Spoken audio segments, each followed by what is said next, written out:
Students, हमने class 10th का life process में ह्यूमन रेस्पिरेटरी सिस्टम पढ़ा था इससे पहले वाले वीडियो में। आज हम उसकी फिजियोलॉजी एक्सप्लेन करेंगे। फिजियोलॉजी का मतलब क्या होता है? वर्किंग, कि किस तरह से उसकी वर्किंग होती है रेस्पिरेटरी सिस्टम की। इसकी फिजियोलॉजी में कितने प्रोसेस होते हैं? दो होते हैं मेनली, एक्सटर्नल रेस्पिरेशन और इंटरनल रेस्पिरेशन। एक्सटर्नल रेस्पिरेशन के अंदर ब्रीदिंग आती है और इंटरनल रेस्पिरेशन के अंदर एक्सचेंज ऑफ गैसेज और ट्रांसपोर्ट ऑफ गैसेज आता है। एक्सटर्नल रेस्पिरेशन आज हम पहले पढ़ेंगे, जिसमें ब्रीदिंग में दो प्रोसेस होते हैं। एक नॉर्मल पर्सन को भी ये बात पता है कि क्या होता है इंस्पिरेशन या इनहेलेशन।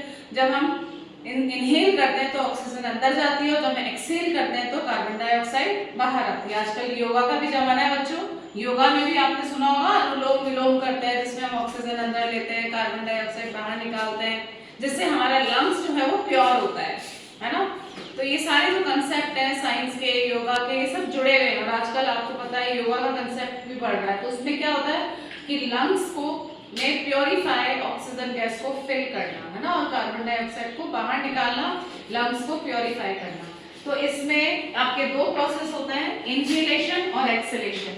इनहेलेशन में क्या होता है, देखिए इसको मैं आपको इस तरह से एक्सप्लेन करूंगी, एक एक्टिविटी के थ्रू यह एक्सप्लेन करने वाली हूँ।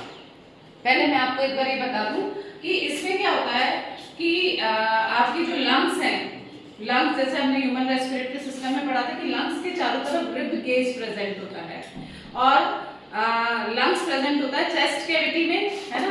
लंग्स कहाँ प्रेजेंट होते हैं? चेस्ट कैविटी में प्रेजेंट होते हैं, और बीच में चेस्ट बोन प्रेजेंट होती है और इसके अराउंड रिब केज प्रेजेंट होता है, और जहाँ चेस्ट कैविटी एंड होती है वहां पे ऐसे डायफ्राम प्रेजेंट होता है। तो मैंने एक एक्सपेरिमेंट यहाँ पर शो करने के लिए बनाया है, जिसमें ये आपका डायफ्राम है ना। ये जो बलून है नीचे वाला, ये डायफ्राम है, ये अंदर लंग्स है ना, और ये आपकी पूरी रिब केज हो गया। तो सबसे पहले जो इनहेलेशन प्रोसेस होता है उसमें क्या होता है, देखो listen, volume of the chest cavity increase कैसे होती है कि जब वॉल्यूम इंक्रीज हो रहा है, यानी डायफ्राम जो है वो फ्लैट हो रहा है, और डायफ्राम के फ्लैट होने से लंग्स जो है वो एक्सपेंड हो रहे हैं।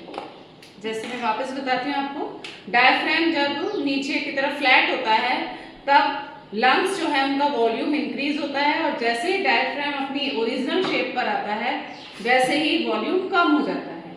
जब वॉल्यूम इंक्रीज होता है तो क्या होता है, अंदर का एयर प्रेशर डिक्रीज होता है।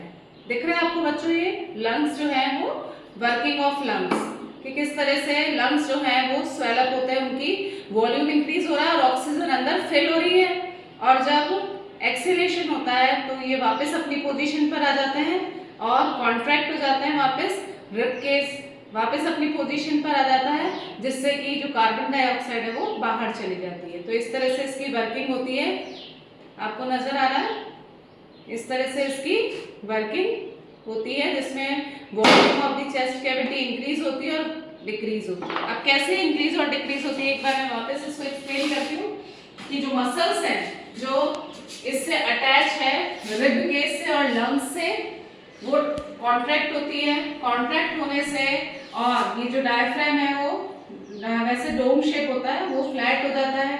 यहाँ से फ्लैट हो गया, ये इसकी वॉल्यूम इंक्रीज हो गया, यहाँ पे जो रिब केज है वो इस पोजीशन पर आ जाता है, जिससे क्या होता है अल्टीमेटली जो चेस्ट कैविटी है उसका वॉल्यूम इंक्रीज हो जाता है ना। जैसे मैंने आपको बताया कि ये वॉल्यूम इंक्रीज हो गया। जब वॉल्यूम इंक्रीज हो गया तो अंदर volume is inversely proportional to pressure, यानी एयर प्रेशर जो अंदर लंग्स के हैं वो कम हो गया। किसका प्रेशर कम है? ऑक्सीजन का, और ऑक्सीजन कहाँ ज्यादा है? एटमॉस्फेयर में। तो डिफ्यूजन इज द प्रोसेस जिसमें higher concentration to lower concentration gas का मूवमेंट होता है। तो ऑक्सीजन जो है वो इनहेलेशन में डिफ्यूजन प्रोसेस के थ्रू बाहर के एटमॉस्फेयर से लंग्स के अंदर आ जाती है, और अपोजिट प्रोसेस होता है एक्सहेलेशन, जिसमें मसल्स रिलैक्स होती है, डायफ्राम वापस डोम शेप हो जाता है, रिब केज वापस अपनी पोजीशन पर आ जाता है, जिससे कि चेस्ट कैविटी का वॉल्यूम कम हो जाता है, यानी वापस अपनी पोजीशन पर आ गया। और जैसे ही वॉल्यूम कम हो गया तो अंदर जो गैस है कार्बन डाइऑक्साइड, उसका प्रेशर इंक्रीज हो गया।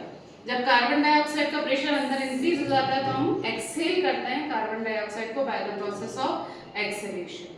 तो ये आपका कौन सा प्रोसेस है? ब्रीदिंग। कल हम इसके आगे कंटिन्यू में पढ़ेंगे एक्सचेंज ऑफ गैसेस और transportation of gases. Thank you.